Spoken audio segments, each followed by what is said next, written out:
Who loves you and who do you love? Seismic Cinema. Yes, yes. Hi, we're Seismic Cinema. I'm James. I've probably written an essay on it. Paul has probably seen it in the wrong order. And Colin, I hadn't seen it. how are you, mate? Hi. Getting ready to run. Good, excellent. I feel it's been ages since I've seen you, mate, since the Running Man has been kind of delayed and schedules have clashed and all sorts of things, mate. But good to see you. Aye. It's been a long time since Jurassic Park. I've just been reading my dinosaur book in the meantime. I'll keep that for later on, mate. We'll discuss what you've been doing and watching and things. So, as I said, we are Seismic Cinema. The episode today we are giving you is The Running Man. So before we go into all that, I'm going to do a bit of housekeeping. So you can follow us on Twitter, Instagram, Threads, TikTok, Blue Sky, and Facebook, both the main page and the community group. You can listen to us on YouTube, Spotify for creators, Good Pods, Apple Podcasts, Audible, Amazon Music, and Castbox. And that was a long list there.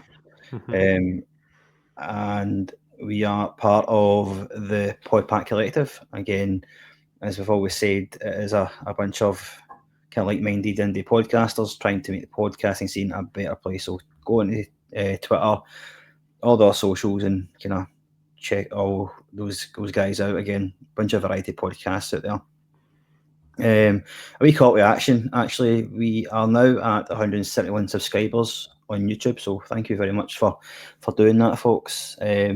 What I would like you to do is to try every podcast episode put on, just like it, and then maybe comment as well, just to boost the algorithm. We would much appreciate that. And also at this time, a wee shout out to the lads at Wits of Script. Their latest episode that I've listened to, again, it seems like a while now, but it's Unbreakable. A great episode, so give them a wee like and a follow as well. We've got a new episode that came out today, actually. I've not listened to it yet. Young Guns. I've not seen that film for years, man, so I look forward to listening to that. Okie dokie. I think that's all the housekeeping malarkey out the way. Record timing. Did I rush through that there? No, I just mean it was succinct. Okay. So it's been a while, mate, since I've seen you. Spoke to you. So what have you been watching, mate, since the last time we were on during Jurassic Park? I've not been as prolific recently. I've been a wee bit more focused. I mentioned off the back of Jurassic Park, I bought a book, The Life and Time of the Dinosaurs. So the rise and fall of the dinosaurs, that was it. And me and Aileen started watching Life on Our Planet, one of the kind of nature series on Netflix, the one that's narrated by Morgan Freeman. So we watched that. It was really interesting. I managed to catch up on The Traitors, and I binged that, see the Day of the Storm. I binged through that and watched the rest of that. I've been watching From on Now TV, the one from the creators of Lost. I'm on episode 6 of season 1. Quite enjoying it. I think you'd like it as well. I know you mentioned we've got to check it out at some point. And that's on the list, mate. Do you know what I mean? And I watched, I'll say, The Running Man kind of over Wednesday and Thursday night. I watched like a kind of hour each night. And that's probably it, to be honest. I want to get back into seeing a few more movies, but I've got a couple episodes of Dragon's Den to catch up on and the first episode of The Apprentice, so I'll be watching that this weekend. Would you just watch The Apprentice in school, mate, and just the lesson and just... I could. I don't actually like it that much now, to be fair. I think it used to be better. It's became a bit more too much like a reality show. The characters used to be a bit more serious, a bit less daft, but Alien likes it, so I'll watch it, but I prefer Dragon's Den, actually. I like the banter between Peter Jones and Bartlett. Yeah, by the way, I've not seen Dragon's Den for ages, mate. But did I see, is Joe Wicks on that now? He was a guest dragon, so like last season they had Gary Neville on for a few episodes, right? And a couple of they've got like 3 or 4 guests per season now. So Joe Wicks was on the first episode of this season, and he was actually really good. I enjoyed that episode, so I like watching it. Aye, Good I stuff. think I seen something on like I don't know Twitter or something like that. Yeah, it was on first episode of the new season. Oh. So that's me. What about yourself? Fair dues. For me, I've went back at Jurassic Park. I watched the second one. You watched the second Jurassic Park. I'm reading a book on dinosaurs. Well, here's the difference is, mate. Jurassic Park 2, I think it's called The Lost World. It was absolutely dog meat. It was rotten, absolute garbage. I don't know if I've seen it. You know that? Oh, it's crap, mate. So it's like I know I think what's his name, Ian Malcolm was back in it. Again, he's the only decent one in it, mate. To be honest with you, and it just I don't know. I didn't like it. And then the dinosaur ended up coming back into California. Spoilers. Like sorry, but you should have seen it by now. Garbage. So I didn't like that. I've been watching Sons of Anarchy. I've not watched it this week, mate. To be honest with you, I had it on, just not really paying attention to it. With just things on and that. So I'm on season 3 of that now. I think I'm on episode 5. It's decent. It's really good actually. I really enjoy it. It's seen before. I would recommend. I watched some of season 1 years ago. Aye. My lost watch through's kind of fallen by the wayside a wee bit, but I might pick it up again. I mean, it lost is why you want to give your full attention to. You know what I mean? And Expedition Bigfoot is came back on season 6, so I'm going to start watching that again. So, aye, looking forward to that. I know this is the watching part, but I've also, in addition to my dinosaur book, I'm reading Super Ali's newest book. You probably won't like this one as much, so it's about his Scotland career. Nah, mate, that can get. But it's Super Ali though, so he gets away with it. Is that Scotland top you've got one? It is actually. Yeah. Aye. I like to wear neutral colours when we're doing a podcast. I would nothing to do with Scotland, mate. That's just my point of view. But I like hearing from Ali though. You enjoying it though, right? Yeah. You read it in his voice. It really is. You really is. Anyway, right, we're trying to talk about The Running Man. So, The Running Man. It was released in 1987. It was directed by Paul Michael Glasser. I think that's how you say his name. Screenplay was written by Stephen King and Stephen de Souza. The cast: Arnold Schwarzenegger as Ben Richards, Maria Conchita Alonso as Amber, Richard Dawson. Amber? Oh, Amber. I got confused there. Richard Dawson as Damien Killian, Yaphet Kotto as Lachlan, Marvin J. McIntyre as Vice, and then there's an array of other actors and actresses in there. But I'm going to give a notable mention to Jesse Ventura and Kurt Fuller, because Kurt Fuller seems to be in every film that's in the 80s. He was in a film. I don't know if you've seen. I don't know if you've seen this. You would have seen it because it's you. But it's a film called No Holds Barred. It was produced by the WWF then. It's got Hulk Hogan and Kurt Fuller's in it as well. It's got Jesse Ventura too, actually. He's a commentator. Anyway, it was adopted by a Stephen King book under the pseudonym as Richard Bachman. Did you know that? Yeah, I came across that through my wee bit of research. Yeah. I bought that. Well, I'll come into that later on. Maybe talk about the history or whatever. It doesn't really seem like it'd be a Stephen King story, but I suppose it's probably been quite adapted.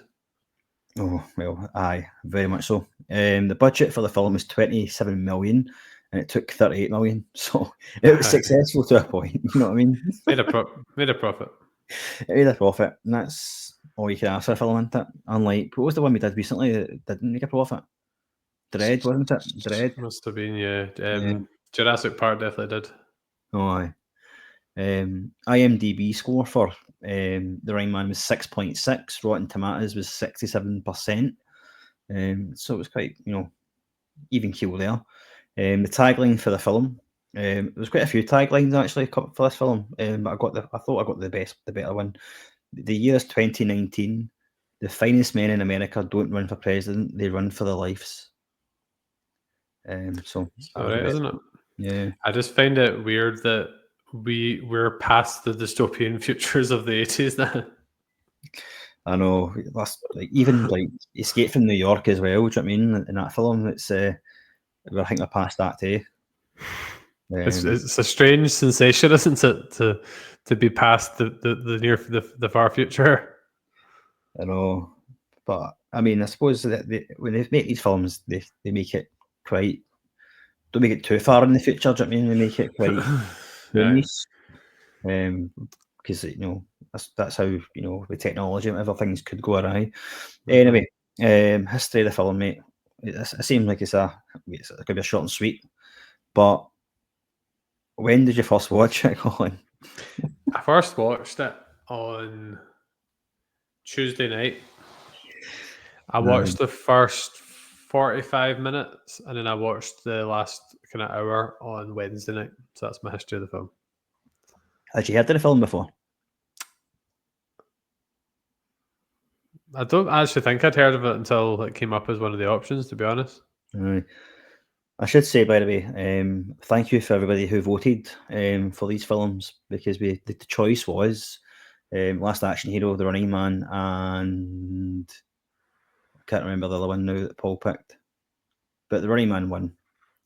And these are Paul's picks, by the way, and Paul was not here to represent The Running Man. Where is he? He's running for his life. We should have edited Paul's face onto Arnold there. I did Paul's edit with me with the tin hat one. Tinfoil hat one, I think, the last one. Anyway, so thanks again for everybody who voted for The Running Man. That obviously won the vote, so we're here to discuss that. For me, I seen this film back in 6th year, so 2003, probably roughly about 2003, 2002. At that point in time, I was going through a kind of Arnold Schwarzenegger DVD collection, and I went to HMV and just bought them all. Not at the one time, because I was only a poor 6th year, working a part-time job at the time. But every so often, I would go down. Predator was one of them, Running Man, the Terminators, and all sorts of things. So, and at the back of this as well, I went actually, and I knew it was a book, and I read the book as well, which is completely different to this film. By the way, it's significantly different. Was that a good read? I enjoyed it, mate. I mean, but you see the point is, like, I've had the movie in my head already. I watched the film already, and then you're comparing it to the book to the film. This is marrying up here. Surely the book should be quite similar in most cases, but it wasn't really. The Shining book's really different from the movie as well. Well, they're actually remaking The Running Man. I saw that, and that piques my interest a wee bit because I'm a big Edgar Wright fan. Yep, Edgar Wright's the director, and it's Glenn Powell, I think, is the main actor in it. Who the guy just seems to be in everything just now. But the short part set in Glasgow. Mm-hmm. So I'd definitely be up for seeing it with Edgar Wright's name attached anyway. I'm still not sure if I want to see it, mate, to be honest with you. I'm still against all these kind of remakes. Still haven't seen the Total Recall remake. Edgar Wright, though. I know, but it's a classic film. Some films should be left alone. Right, okay. So the synopsis of the film then. In the year 2019, America is a totalitarian state where the favourite television programme is The Running Man, a game show in which prisoners must run to freedom to avoid brutal death.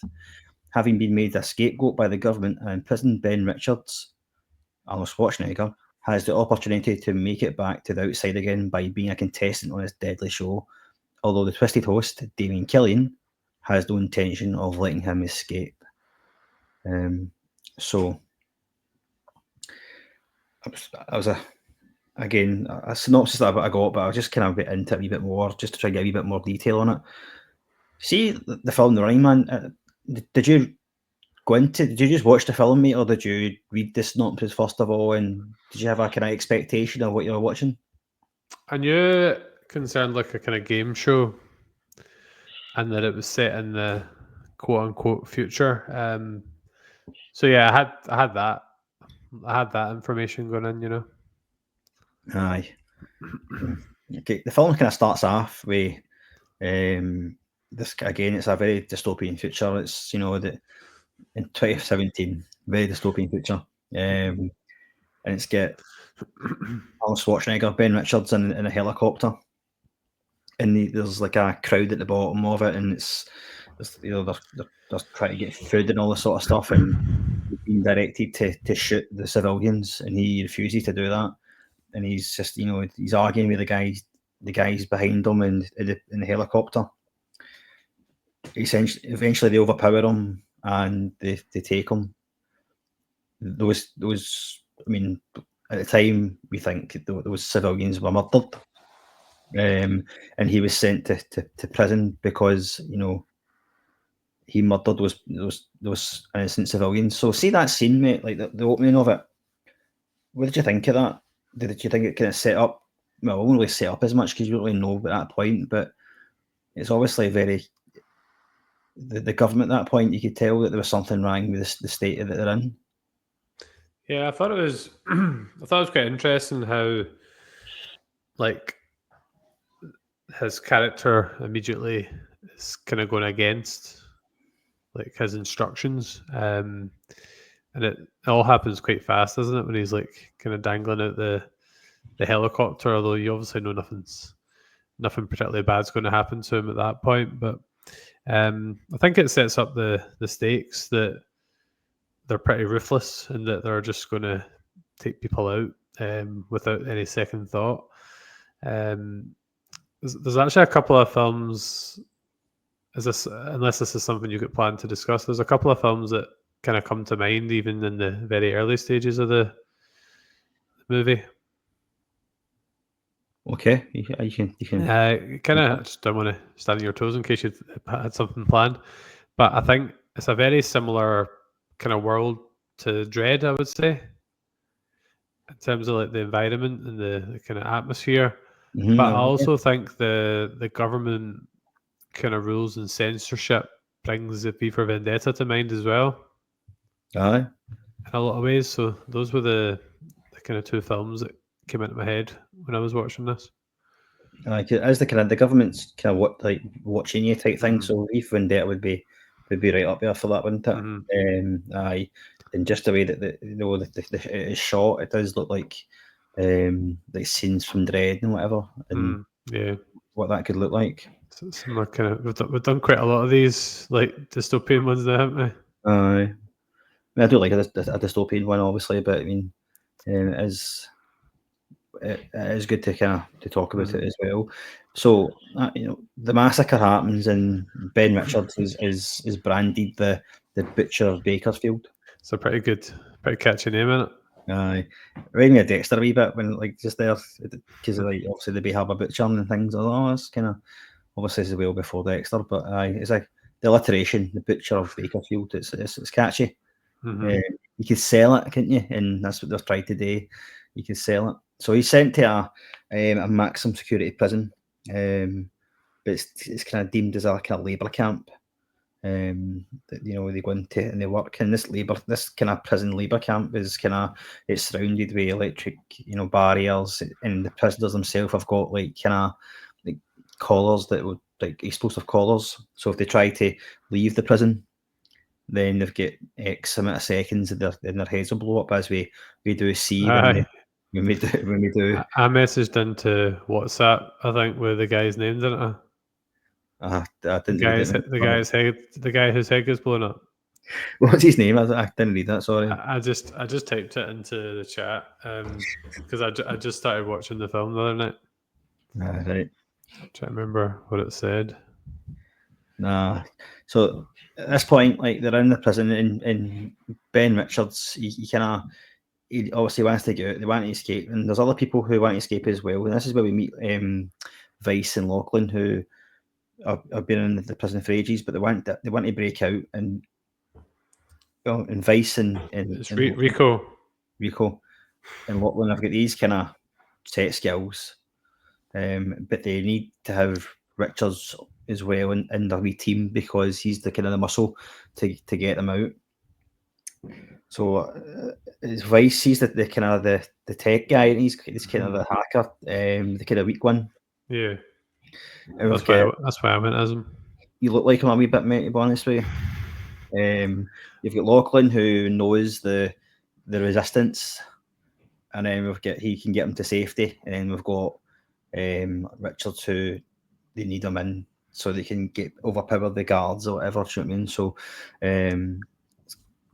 the prison break is quite a tension builder, because obviously we don't know, they've deactivated the electric barriers, and they need to get to the point where they can get their their explosive collars off.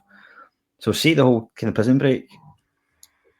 I mean, as a first player, you've seen this obviously for the first time. How did you find that with like the whole kind of the dynamics between the three of them, and then the breakout itself? Yeah, I liked those characters because I feel like it grounded. What's Arnold? I forgot Arnold's character's name again. Richards. I think it kind of grounded him a wee bit because he obviously cared quite a lot about them, because later in the film he was given the chance, wasn't he? Like, or basically they said if he didn't go in to the game, then they were going to go in instead, and that's when he like decided to go for it. But he's got kind of different goals, doesn't he? Like, he just wants to get out and go home essentially, whereas they are part of like a bigger fight, isn't it? Aye. So they've obviously got a mutual goal of getting out, but they then initially go their separate ways at the start. Yeah. So when they meet the resistance, it's that the head of the resistance is actually, I found this in my trivia. It's the guy Mick Fleetwood from Fleetwood Mac. Is it? Aye, apparently I never listened to them. So one of my best pals loves them. Aye, Paul. No. You're not your best pal anymore. I said one of my best pals. That's true. So they meet the resistance. You can see it's just a bunch of wee guys, and you've got Mick. His name is Mick actually. Who tells them about the government controls the TV and all this, the sort of things they're trying to brainwash society, and he's the one that can take the explosive collars off, and that's when they go their own way. Because Ben Richards goes to find his brother, and then they all go and do their own separate thing. So we do see a wee glimpse of the resistance and what their purpose is and what they want to do. And again, we'll meet them later on, because they can hack into the TV network to basically tell the truth, what they've been given as lies. Mm-hmm. Yeah, that's obviously paid off in a big way later on. Aye. So Richards goes his separate way, and he goes to his brother's house, I think it is, and his brother's not there, and he meets Amber, who works for the company ICS, which is the TV network, who seem to own everything. She makes adverts or something, doesn't she? Aye. So he basically meets her. They had a wee tussle, and then she thinks he's trying to kill her, and he's just looking for his brother.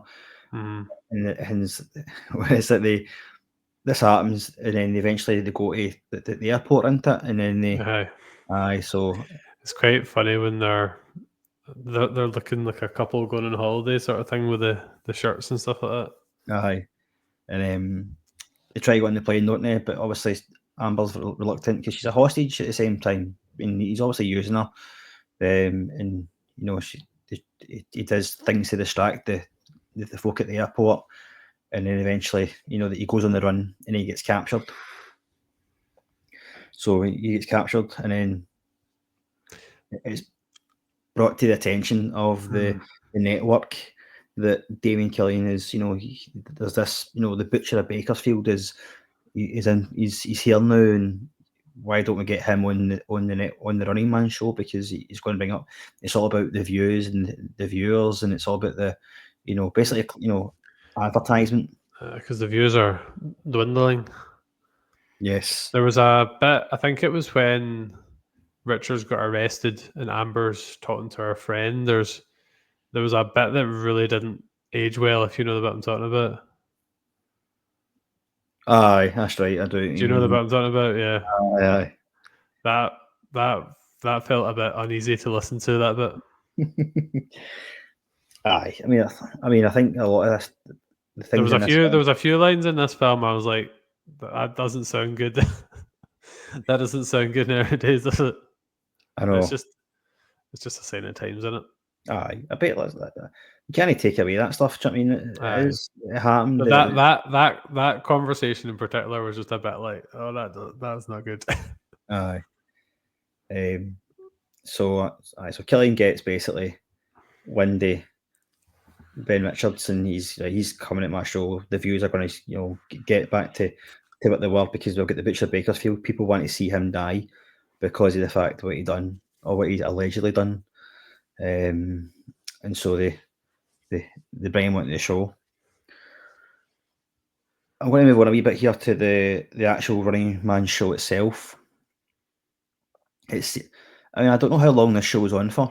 It seemed like it must have lasted hours and hours and hours, right? Because the amount of commercial breaks they had and all the rest of it, and obviously we don't see it in real time because we flip back and forth to the actual, the zones, to the actual studio itself. But see, the studio itself, it was very kind of, I don't know, kind of very jazz hands. It was I know you weren't a fan, but it kind of brought the Hunger Games to mind a wee bit. Yeah, I see what you mean for that, mate. With the kind of game show side of it. Well, see if you listen back, mate, to the Hunger Games episode. Mm-hmm. What did I say? Did you mention this? I mentioned this film. I knew you mentioned a film, and I wasn't sure if it was this or not. I said that the Hunger Games was a rip-off of the Running Man and Battle Royale. Battle Royale, I remembered you mentioned that one. I said the Running Man as well. So am I wrong? No, it is. Okay. We'll need to wait till the end to find out. It's the actual show is like all bells and whistles, flashing lights. We've got the dancers, the women and all the rest of it.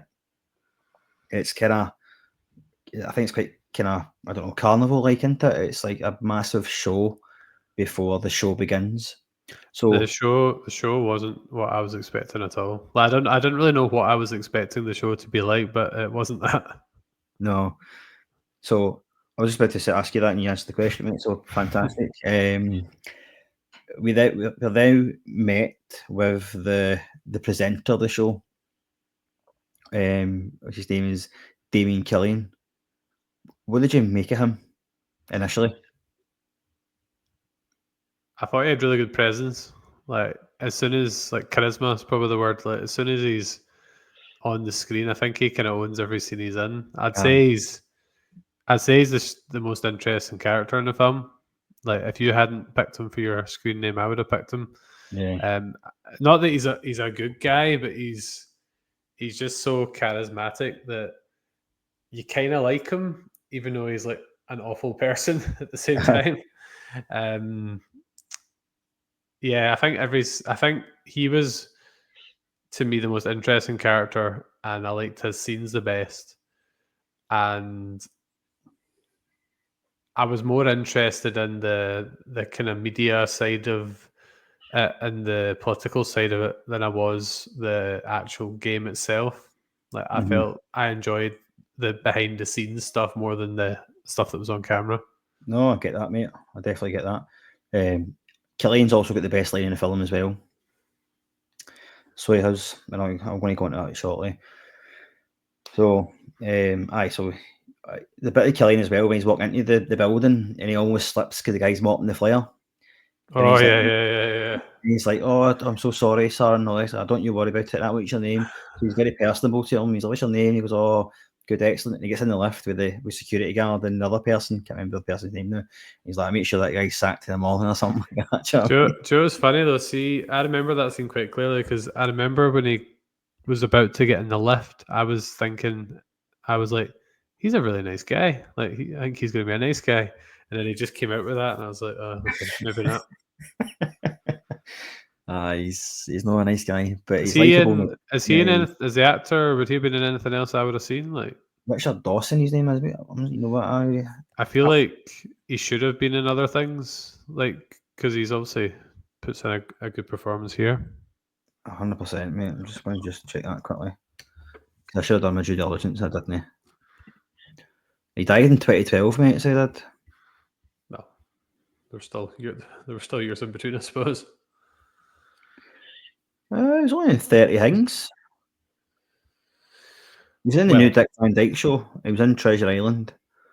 But no, there's nothing else, mate. Really. Well, he was good in this. He was my favourite in this, I would say. Oh yeah, I'm the same, mate. That's why he's my screen name. So we're at the games, and you know we get these kind of high speed pod things that transport them into the. They were bizarre. Oh yeah, they were quite good though. Like kind of bobsleighs, aren't they, man? These cool runnings, bobsleigh. Anyway, there's a wee twist at this point, no? Did you expect to see Vice and Lachlan back again at that point in time? Because they weren't really in it, were they? Like obviously they were emphasized enough, I would say, in the early scenes that you knew they would come back round. Aye. So I don't really know if I was expecting them back or not, but I expected to see them in the film. Maybe not there, but maybe not in the games. Aye, yeah. I'd maybe see them at some point with Resistance, but maybe not in the games. So they get transported into the game zone, both Lachlan and Vice, and then before Richards goes into the game zone, he says something to Killian, and he says, "I'll be back." And then the best line in the film comes from Killian at this point in time, and he says, "Only in the rerun," which is brilliant, man. Absolutely brilliant. It's it got me confused because obviously you always associate "I'll be back" with Terminator, but did it just become a thing that Arnold did in various films? Aye, he done it in. I'm sure he done it in. Jingle. No, Jingle Away. He done it in this. Done it in obviously Terminator. He done it in Total Recall. Can't remember now, but he done it in a few films, mate. So he did. Aye, and then after that, they land into the kind of futuristic game zones, and they're kind of running for their life. And there's people in there. It's just again, it's very dystopian. They're chasing after them. They're obviously kind of try to get them to run because that's the whole point of it. And then we get the first kind of hint of why they're running. So in the Running Man show, the whole point of it is they run away from these kind of guys, and they're called Stalkers. And there's various Stalkers in the game that we meet. The first one is Sub-Zero. So can I let you take this one, mate? And I'm without me kind of explaining about this whole kind of the Sub-Zero scene in the first Stalker. What did you make of the person Sub-Zero as a character, and the scene where Ben Richards kills Sub-Zero? So obviously, I've only seen this once, so I'm not going to pretend that I remember every single aspect of the scene. But I'll jump in, mate, and don't you worry. The main thing that comes to mind is it was like a hockey. It was like some kind of hockey pitch. I remember. Also, I've got some feelings on the Stalkers in general. Right. Okay. Are you wanting to tell me now, then? Aye. They were. I understand why they're there, and they obviously play an important part, but they were my least favorite part of the film. Really? I just couldn't take them seriously because they were just so ridiculous. Particularly the Dynamo. Is he the one that looks like a Christmas tree? A Christmas tree, yeah. I think I just didn't know quite how to take them. They just looked so ridiculous that I was like, are they meant to be funny? Are they meant to be scary? What's your view on them? Did you view it differently, or I think or was it just an 80s Was it just something that suited the 80s, and maybe I'm seeing it in 2025 and it's differently? I think there's a mixture of, seriousness and kind of comedy behind it, because obviously as a stalker and you get a guy who he's dressed, he always likes Christmas tree kind of effect and uses electricity compared to like Fireball, for example. Do you know what I mean? Mhm. I would say he's more menacing looking than Dynamo. Buzzsaw as well, I would say they've all got their own kind of Mm. wee special weapons, if you want to call it that. And some did look ridiculous. I think that was done on purpose. It took me. I think it took me out of the film a wee bit, because sometimes I'm watching a film and Alien's not really watching it. I was like, she must be wondering what I'm watching. By the way, she just randomly looks up and sees this big Christmas tree. It's not a Christmas tree. It's the guy he's got A lights guy on. who looks like a Christmas tree. So I don't know. I feel like they took. I understand why they're there. Obviously, they're a big part of the game, but could it have? Obviously, the tone of the film would have been different, but could it have been more of a horror vibe? Like it's more just like horror rather than humor. I don't know how that maybe wouldn't have played out in terms of how this film goes, but obviously going into it, I don't know what the tone is going to be. Do you know what I mean? Seeing it for the Aye, first time, it's obviously different. You were a lot younger when you saw it. aye. So Sub-Zero's a hockey player. I remember the hockey pitch. Aye, hockey team killer. How did he die again? What was it? The barbed wire, wasn't it? Hmm. The barbed wire on his neck. Right. Aye, so I remember Dynamo's death the best, probably. aye. Hello, aye, well, aye. He didn't. No, Dynamo didn't die in the zone. Mm-hmm. So aye, Sub-Zero. He gets his hockey stick and kills. He impales him with his hockey stick, didn't he? That's what it is. And then at this point, we get a one-liner for Arnold Schwarzenegger. He looks up at the camera and he says, "Do you remember what he says?" No. Nah. He says something like that. Sub-Zero. Now he's Plane Zero. And I think after every kill he makes, he does a one-liner that comes thereafter. Mm. So, aye. So everybody's in shock in the studio. Like, this guy's just killed a stalker. This doesn't happen. This is new. Yeah. So they're not happy. So Killian gets a bit annoyed at the fact that, I think at this point in time there's people rooting for Ben Richards as well. You can't have that. I kind of see what you mean about the Hunger Games thing now, because a big part of that was Katniss. Like the audience started to root for Katniss and Peeta. And whereas in the past it was usually more about just seeing the tributes get murdered, whereas they actually started to support them, Because the Hunger Games, you've got the whole kind of is TV, is that old stuff as well, and you've got the government who. It's a lot more serious though. Hunger Games isn't like a comedy; it is a lot more the kind of serious vibe, It's got comedic elements. Aye, but it's not a comedy. Aye. Anyway, so Kelly is annoyed, and he sends out 2 stalkers this time.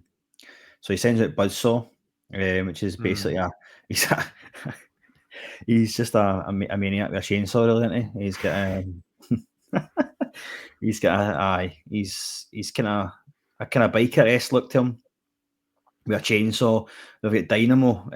Again, this is a wee bit kind of with a bit of contrast between the rest of them, where he's kind of more flamboyant, and he's basically an opera singer, because when he's first introduced, he sings opera.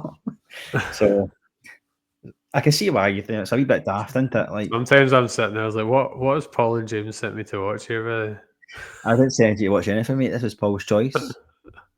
You endorsed it though. I'm not going to lie. I probably would have had it at some point in the podcast in the future, but so he's basically an opera singer, and he has electricity-based weapons, and his suit emits electric shocks and bolts, and looks like a Christmas tree.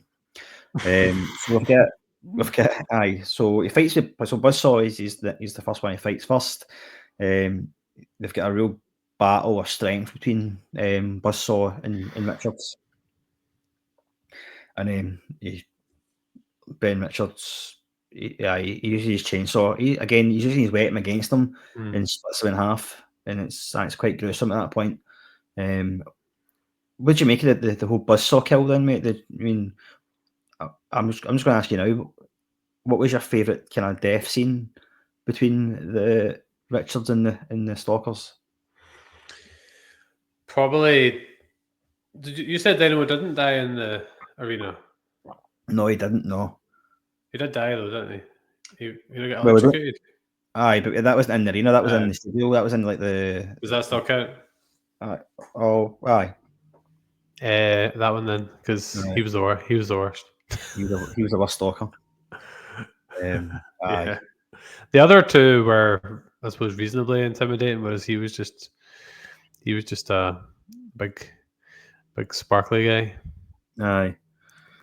So I'll go for that one. Right.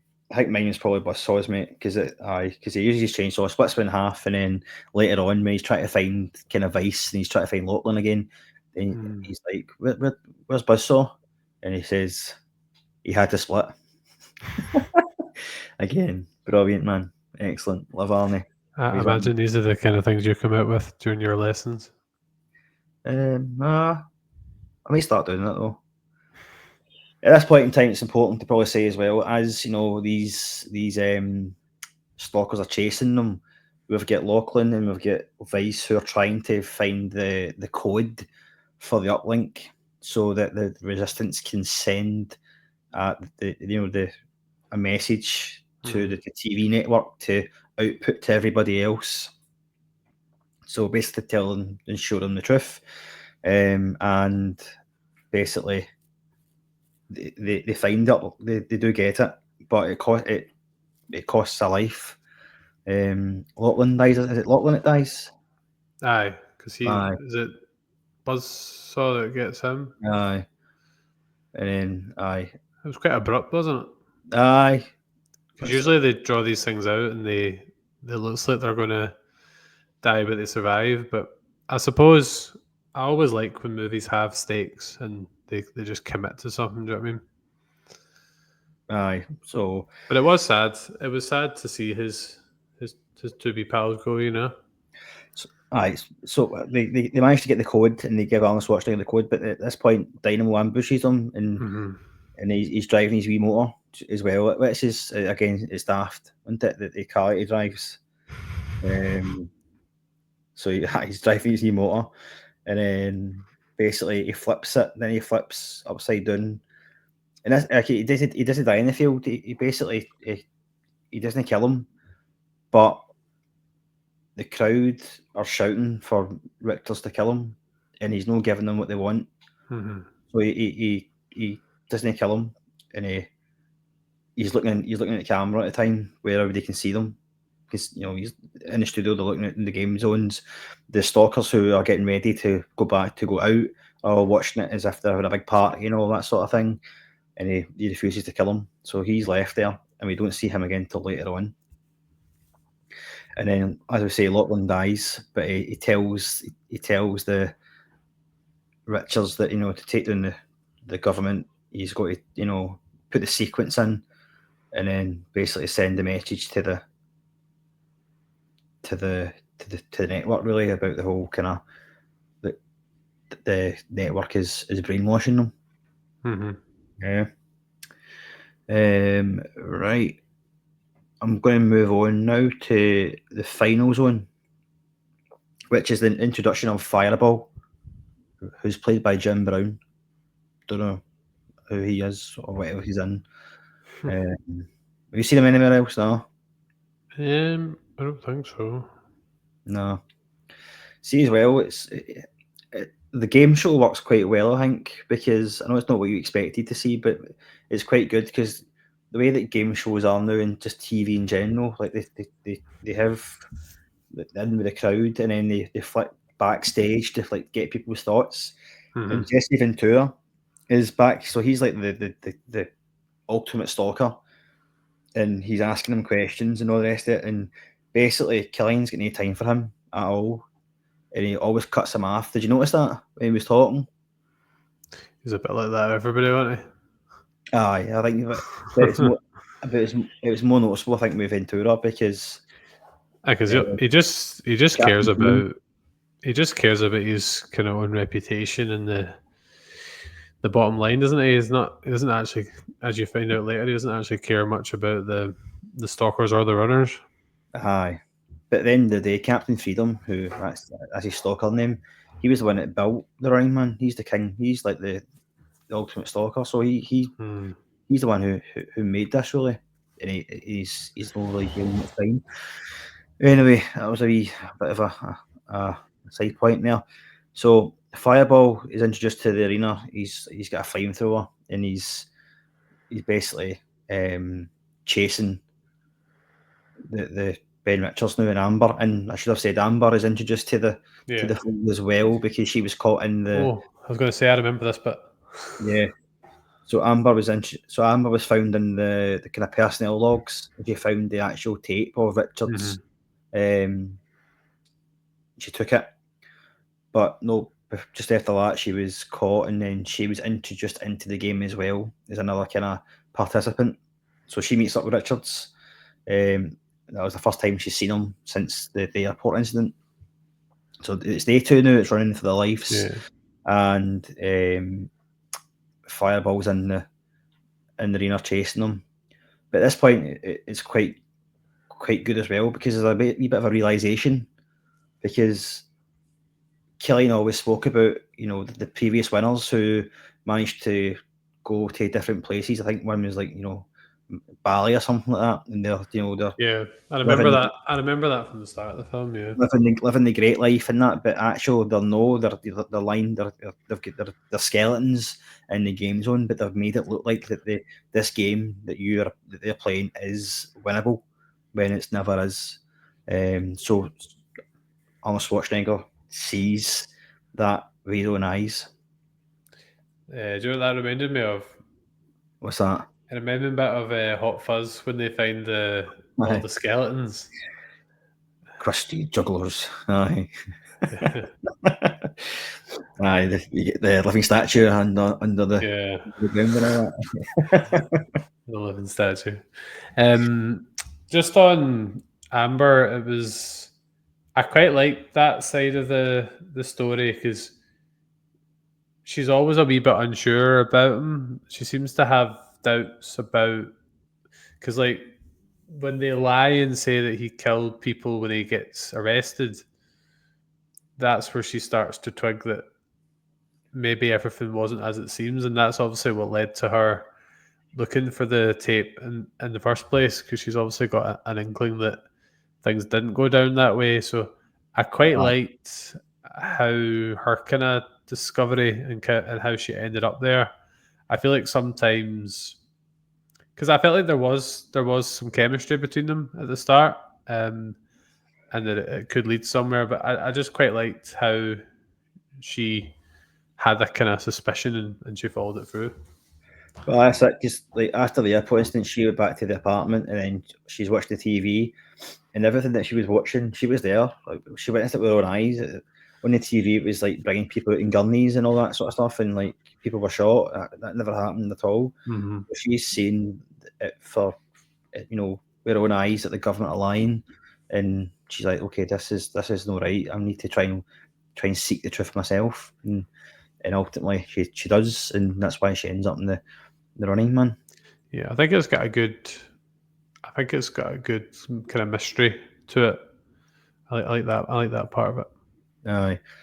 Also, after the I think just before Firebolt's introduced, we can see there's flashes too, because in the game show they take bets on who's going to make the next kill, and the crowd are really starting to go for Richards because they're betting Richards, and Killian's like, no, you don't bet the contestant, you got to bet and then cutting to the outside where there's like they're betting there in big boards and stuff like that, and they're all taking money for Richards, so he's really starting to win people over. And I don't know if it's at this point because they don't know the truth at this point. are they just that sick-minded that they just want brutality? Or they, you know what I mean? Like, I don't know. I think the fact they're the townsfolk, I think he maybe give them a wee bit of hope that Yeah. someone like if an outsider could beat the Stalkers, then maybe they can overcome their own problems and become that kind of symbol of like, a better future. Because Aye. obviously, although they are betting on the event, they've probably not got a particularly good life. Like if you think of the residents in Dread and the conditions that they lived in, they're obviously trying to win loads of money, aren't they, to improve their lives, which are probably not that pleasurable. Oh, definitely not, mate. Definitely not. So, Fireball dies. Basically, he gets blown up with his jetpack. And then at this point in time, it's like he's unstoppable. And this is a bit funny as well because Captain Freedom gets called to the what did they call it, the dressing room or something like that. And he comes in with like, I'm not doing it, and he's got kind of metal. He's made to make look like an idiot, and he refuses to go and do that.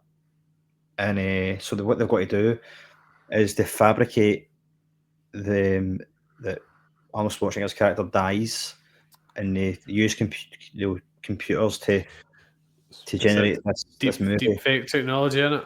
Deep fake technology, that's what it is, aye. And they fabricate the death of Richards, basically saying that's the end now. But in reality, he's still in the game zone, but he's not getting out. But they think he's dead already. So that was good. At that point in time, when they're showing the TV, they're showing the crowd that Richards has died. Has died. We've got the resistance who have trapped him in the game zone, and they get them in to say, right, okay, we've got the uplink code, we've got the army, we can go in and storm the ICS to then show the truth and things. So I think when Arnold Schwarzenegger was I keep calling him Schwarzenegger, but Ben Richards was shocked at with the army. It was just wee boys, wasn't it? It was like, this is what you plan on doing. And then he kind of takes charge. He's somebody who's got experience. I'll go in, and then he says to him, why do you want to go back? And he goes, well, I said I'll be back. I don't want to be made a liar. So that was good as well. He's smoking a big cigar at the same time. I think this is the bit, because at times it was like, where's this heading? Like, where's the Running Man show heading? What's it leading towards? But I think the whole bit with the deep fake technology and then the resistance arriving, and then all the kind of secrets starting to come out, I would say, obviously, because it's near the end of the film anyway, it's by design. But I think that's the real kind of most interesting part of the film for me anyway. Yeah. So, as the as the what do you call them, the resistance is storming ICS, we kind of get a glimpse of Amber again, and she meets Dynamo in the corridor. And this is quite an unpleasant scene, mate, to be honest with you. You know what I mean? Like, she gives him a wee bit of abuse, and then he tries to do an act on her, and then basically she turns on the sprinklers and electrocutes him. So I think he is dead. Because he's just dessert. Yes. So that's him. So that's all the Stalkers dead now, apart from Captain Freedom. Thank goodness. Yeah. So they storm the ICS, and then they show the actual footage of the helicopter scene from the start of the film, or what actually happened, and the crowd are all gasping and going, "Oh no, I still can't believe it," and all the rest of it. And then we see Ben Richards coming in, that they should be guns and shooting all that, and all the crowd leave, and it's just basically him and Killian that's left. I like the way they outed Killian. As much as I liked him as a character, I think the way they did it over the screens with just revealing all the secrets and lies, I thought that bit was really well done. No, it was definitely well done. because it was all, it was just all fake. It was, and they had to show it that way. Do you know what I mean? For everybody to believe it. So it's really relevant to modern day now. See, with like the way AI are doctoring things. Like, remember that referee that got done for singing dodgy songs and claimed it wasn't him?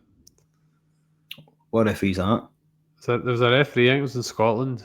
He was caught on like TikTok or something singing like sectarian songs, but then he was claiming that It was AI. like it wasn't actually him, things like that. But it shows that the things they're talking about in this film are like doctoring footage and stuff. Like it's happening now. Do you know what I mean, with current technology?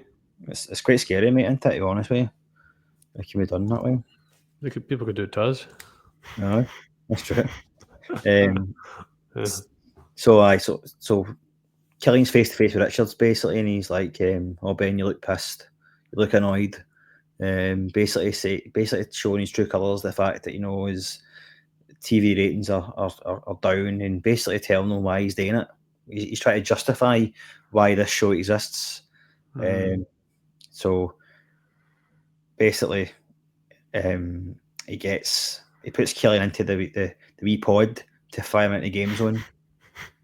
But before that, he's got Big Sven, his bodyguard, and he's like, "Get him out of here," basically to Arnold Schwarzenegger. Sven looks at Arnold Schwarzenegger, and he looks back at Killian, and he says, "I've got to go and score some steroids," because before that, he's given him a wee bit of. He always gives him a wee bit of grief, because he said to him about when Jesse Ventura was in, and he goes, "Get him out of here," and he just like, did he say anything? And he goes, "What's wrong? Steroids making you deaf?" So that's so that was a link back to that scene. Did they ever make this? Did they ever do like a experience for this film, a theme park where you can go in those wee cars, did the shoots? No, that would be good though. I would definitely get a wee uniform, a wee yellow uniform as well. The gear they made them wear was ridiculous on it, like skin tight yellow suits. I know it was daft. I know, I get it, mate. I mean, I know. I'm dreading your score here, to be honest with you. But It's quite distinctive though. If I see somebody in a yellow spandex suit now, then this is what I think of. Nah, no, 100%. So he puts Killian in this kind of the pod sled thing, crashes. He's going down to the game zone, and it crashes into a big billboard of himself, right in the middle. And I think it is in his face or his body. Anyway, it's hitting himself anyway. So that goes back to what you were saying about the stalkers getting killed by like their own saws. He's getting killed by his own image, I suppose. That's it. Aye. So he's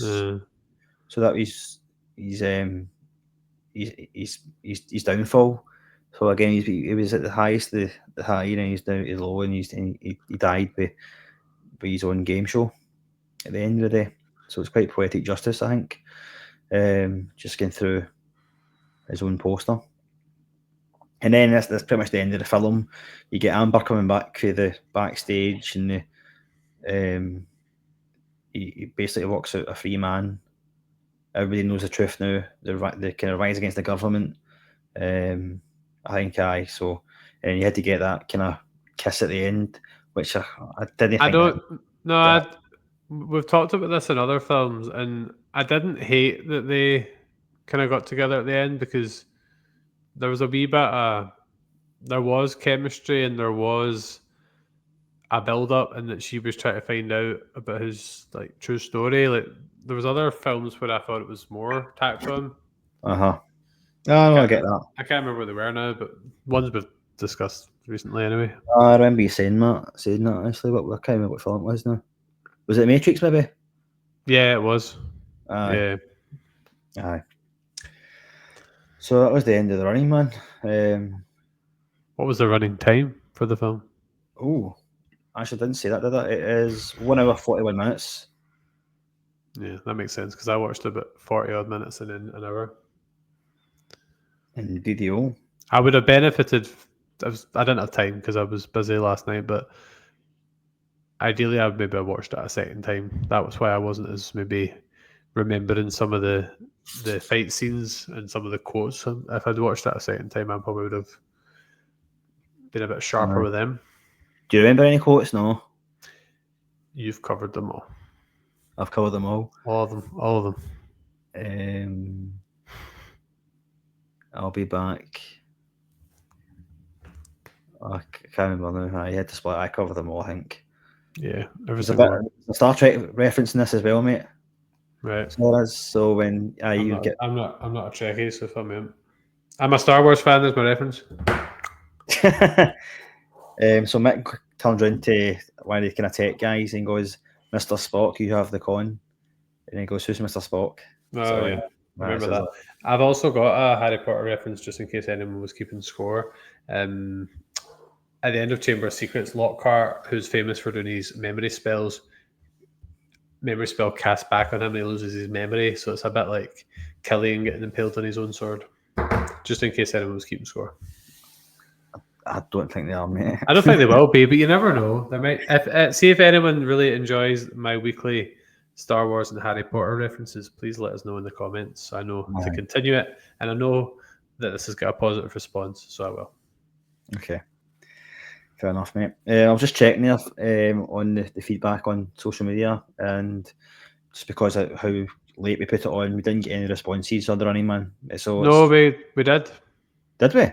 We got a private message from our good friend at Project Football Podcast. Oh, right. Running Man is probably one of my favourite Arnie films. Some great one-liners, cheesy but vintage Arnie. So, thank you. I agree with you, mate. 100%. It is one of my favourite Arnie films. The one-liners just keep on coming. Although I will say that you don't get the best quote in the film. It's still Killian with the only in the rerun. I still stand by that. Killian's a goat. He was bad person, but he's still a goat. So that was the one and only Seismic supporter comment. So it's up to you now, mate. What is your overall thoughts and Seismic stars for the film? Okay, so I'll start with my negatives first. So I've already said it, so it's not really a surprise. I did find the Stalkers really bit too over the top. Because they were just like, I wouldn't even say borderline ridiculous. I think they were pretty ridiculous. So it did take me out of the film a wee bit. And who was the one that was driving about in the car? Dynamo, yeah. And some of the costumes and stuff they had to wear. There was, obviously I need to contextualize it that it was in like the 80s and things like that. And this is probably what these kind of films looked like at that point in time. I need to just jump in here, mate, and say that the Running Man actually won an award for costume design. Was it the yellow one? No, I'm joking, mate, didn't I? However, there was a lot I liked as well. I like, also we've done a lot of the kind of dystopian future stuff, but I liked how it started and the morals of the main character, and that he didn't want to kind of pull the trigger, and I liked how that mystery kind of went throughout the film, and the whole kind of Butcher of Bakersfield, and the you kind of find out the truth as the film goes along. I think I always like when there's the kind of government oppression on the characters. I think Killian was a really memorable villain, essentially. A lot of great screen presence. I thought the supporting characters were pretty decent, like Vice and his other pal as well. Lachlan, yeah. Yeah, I liked the kind of twist that they were like kind of doctoring a lot of the footage, and the kind of cover up with the previous runners dying, and how they kind of outed Killian at the end with their own kind of propaganda. So I liked a lot of, as I said, a lot of the kind of government stuff, and a lot of the the uprising kind of stuff. I maybe wasn't as keen on the actual Running Man show and how that was put together, which makes given an overall score, because there was times like the kind of middle of the film, I was like, what has James or Paul got me watching? But as I got towards the end of the film and a lot of the twists started coming out, I started to become a bit more invested in it. So I'm gonna go.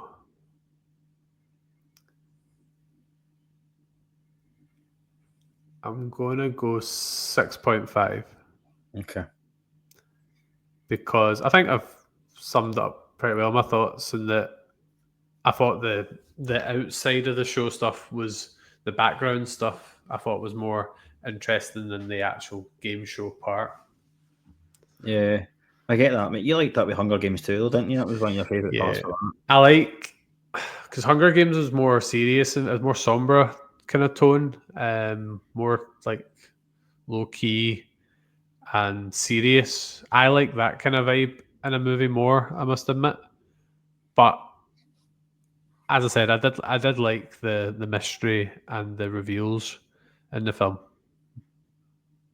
However, as we always say, if I'd seen this in the 90s, or if I'd seen it more than once, your views on movies change. Like, I always feel like we've always say this, scores, I don't really decide on my score until you've asked me, because as you discuss it, your feelings change. Maybe you understand bits of the film better, or you just reflect a bit more. I know what you mean, mate. I'll go for 6.5 because it wasn't. There was a lot of it. There was quite a lot of it I didn't really vibe with, but there was a lot that I liked, and it kind of grew on me as it drew to a close. Aye. Um, I'll give you what you say, mate, with everything, mate. Do you know what I mean? I mean, I did like the game, the running zones, and all the rest of it. I can understand why you don't. I don't think. I think watching it in 2025, mate. I don't think it's actually, you know, came on well at all, mate. Do you know what I mean? I think As we mentioned, a lot of the like Dynamo's kind of actions towards Amber, and aye. the conversation with Amber and her pal, which didn't quite sit right. So there was wee bits like that as well that Aye, maybe impacted it. like as well as like that as well, but I don't think the actual the film itself is aged. Mm. Like, you know what I mean? There's films maybe in the late 80s, 90s that not still hold up to the day, but I think it's maybe just better produced and whatever. I don't know. Like, I really enjoyed Starship Troopers. Like, I've only watched it once, but I really enjoyed that. I listened to the 90s. That's 90s, yeah. This film, obviously, I've got a lot of time for it, mate. Do you know what I mean? It's one of my favourite Arnie films. I'm going to give it a 7. You're not 7.5. far off me then. 7.5, mate. To be honest with you. Like, I'm just trying to get a fair score, mate. Do you know what I mean? I could sit here and say 9, but if I'm looking at it properly without trying to be sentimental about it, I mean, there's other films that I hold dear more than this. Do you know what I mean? And so I'm going to give it 7.5. I'm going to be fair about it and try not to let my heart roll my head here. Got to be objective here at Seismic Cinema. Aye. And but I do like the Arnie's one-liners as well, mate. Do you know what I mean? What did you make of my score then? Was it what you expected, higher, or? Probably expected lower, mate, to be honest with you. I was thinking, because I gave Hunger Games 6. Did you think I would like it? Probably not, mate, because you don't like action films much. Do you know what I mean? Like, I know I just think maybe it's too much for you. I'm not saying it's like guns and all the rest of it, like or guns and ammo, not like that. I'm just kind of saying. I think it was the political kind of Aye, stuff in the background, just and about you. I like kind of like media stuff and the government stuff. I find that stuff quite interesting. So That's that, So, all right, okay. So 7.5 and 6.5, not bad scores. That kind of goes along with like the IMDb scores and quite a bit, you know. Aye, you're along more IMDb, aye. Right, okay, so that's the right man done then. Finally got it over the line. It was looking in doubt for a bit, wasn't it? So it's so I'll pick the 3 films, mate. This time around, I'll host again because Paul's ruined this. Are you desperate to pick a film here? I've got an idea, but I've got 3 films in mind. But okay. It sounds like you want to you got right on this, mate. Let me think. See if it suits me. You seem more keen. So if you want to go this week, I'll go the following week, and we'll get back into the rhythm that way. Aye, Paul's knocked us out of rhythm. Right, so the 3 films I'm going to pick is. Can you give a wee bit of build up? Is it like I went by director at one point? Is it genre? Is it This is random. just totally random? No, I can't remember all the What's the link between them? directors. No, it's just random, mate. So I'm going to go with first one with Jumanji. That's funny because that was on I've got during the Christmas holidays. I actually wrote. I had film ideas down, but then I've decided to like pick similar films and make them into 3s, and Jumanji was on one of my lists. So Jumanji. I'm assuming it's the Robin Williams one. Yeah, Robin Williams one, mate. Aye, the best one. The second one is going to be Night at the Museum. Ben Stiller. Ben Stiller, Ricky Gervais. Yep. Is there dinosaurs at the museum? There's dinosaurs at the museum as well, mate. Aye. And then the third one is Free Willy. Free Willy. I've not seen that in years. Yeah, same here. That's one I remember watching like when I was a kid. There's definitely no connection between them. So, Night at the Museum, Jumanji, or Free Willy. So that'll be the 3 films I'm going to put on the social. Please tell me how those came up. How those 3 came up.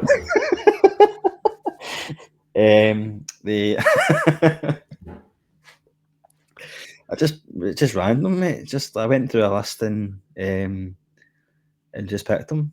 I'll tell you who I paired Jumanji up with. I've also had Jumanji back in, mate. I said to you as well, mate, about I watched the Jumanjis the other Christmas, didn't I? So and I had no bad films, these ones, but I do prefer the original. And I like the Night at the Museum films, but I've probably seen Jumanji a lot more. I did own that on DVD actually. Night at the Museum. I don't know why I did it this way, but I paired Jumanji up with Curse of the Black Pearl. I thought it'd be quite fun to do Pirates of the Caribbean at some point. Aye. And The Mummy. I don't know why I put those as a 3, but not the one with Tom Cruise, surely not the original one. Yeah. Aye. I'll show you my list at some point. Aye. So that's it then. So those are the 3 films I put on social media. So I'll tell you what, I'm hoping for Jumanji. Well, okay, it's not to you, mate. Personally, it's not to you. On my personal social media account says. You need to. Remember, I deleted I deleted one of the options off the polls. You try to sabotage it. I think I deleted Jurassic Park and then Jurassic Park 1. You need to pay Paul to get a film off his Amazon again. I know. This podcast is costing you a fortune. I know. Hopefully one of these is on the streaming service. Right, anyway. Right, so last bit of housekeeping, folks. So again, thank you again for all the new subscribers and things on YouTube. You can, again, watch us and follow us on Spotify, Good Pods, and other credible, audible places. Apart from Castbox. Castbox. You can follow us on Twitter, Instagram, Threads, TikTok, Blue Sky, and Facebook. So again, thanks very much, guys. We're sitting at 171 subscribers, so that's brilliant. So just keep on sharing and liking what we're doing, guys, and help the podcast grow. So Be thank good you to very get much. to 175 in the next couple of weeks. I hope so. So thanks very much, guys, for tuning in, listening, taking part, and all that sort of thing. So only thing for it, I'm James. I put an essay on it. Paul has watched The Running Man somehow in the wrong order, and Colin. I've seen it now. Adios. Ciao.